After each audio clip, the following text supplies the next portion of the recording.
Dünən antiqə bir şey göndərib bariqamə üçün. Çəkirəm, qayf tuturam. İstəyirsən çəkək 2 nəfərə şerikə. Mətanən, qızım, al bunu doldur. Doldur qoy babalar çəksin. Hələ biraz daha göndərmişəm Elşənə. Cavandır.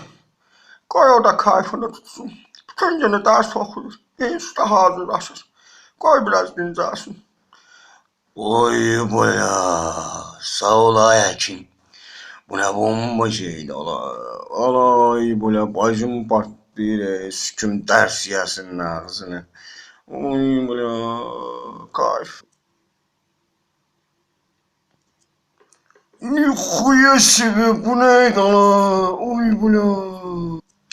Elşən, sən hələ bizi oxumamısan. Bizsiz otların dilini bilmək olmaz. Olmaz.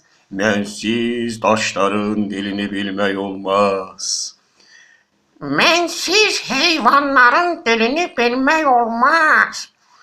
Au, au, au, au. Elşənin var yoxunu sikim. Dünən 2 dənə vərəqimi cırıb gedib tualetə.